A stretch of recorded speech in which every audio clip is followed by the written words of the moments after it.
Hello everybody, here we are. We're all still in lockdown and there's not a lot of change. I think recently the federal government is allowing a little bit more visitation to loved ones and people in care. There's not much change in terms of what we can and can't do.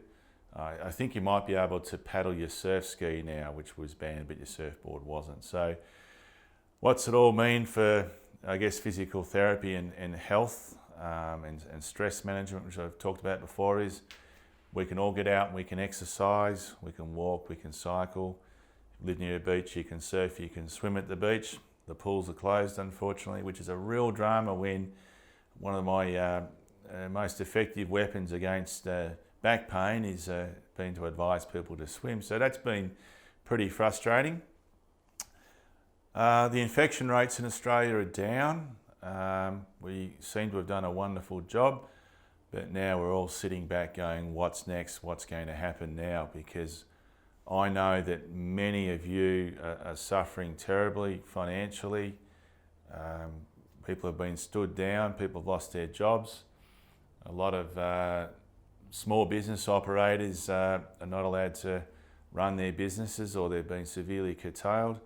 I mean, believe it or not, even in healthcare, we're allowed to operate. We're frontline essential healthcare. We're noticing, probably more so a month ago, there was a big drop off of clients coming in. Even GP clinics have noticed that people are staying away. I guess the main message is we're certainly here to help. We are allowed to treat you. We're advised by the Federal Health Department that we are allowed an exemption from social distancing whilst we're treating. We're taking all precautions. I am the only clinician operating in this practice.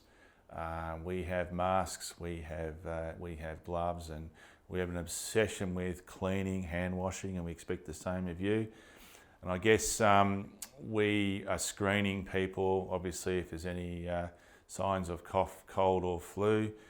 No one's had recent travel, but we're just being sensible. So we're having an increase in people coming in now. People are certainly more confident. I've done a little bit of telehealth, a little bit of virtual health over the telephone and or using video. What am I seeing? I'm seeing loads of back pain, loads of neck pain and neck-related headache, and it's all got to do with stress in this lockdown and cabin fever, and we've got kids at home trying to go to school. My phone's been ringing all morning. The school's trying to get to me because one of my sons has decided he's not going to bother logging in. So it's all good fun. I guess we've got to hang in there.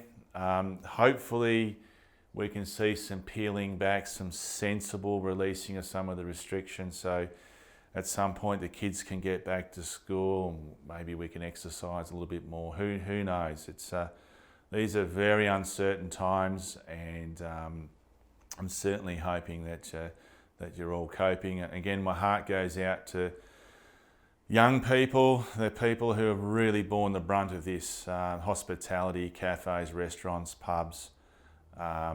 It's the younger people who've really been hurt by the layoffs, and then we're seeing more and more businesses closing their doors. So there are many of us who are hurting, and certainly my message is that those who are relatively unaffected at this stage, you've still got your job or you're working from home, you reach out to those who are suffering, because nothing is more lonely than losing your job, losing your business, losing everything you've worked for, and you're stuck at home on your own, socially isolated. So in my opinion, the biggest health epidemic that we're going to have now is stress, depression, anxiety, fear, and everything that goes with it. So as a country, we need to reach out to those we know and just recognise that there are a disproportionate number of people, and I'll talk about Australia,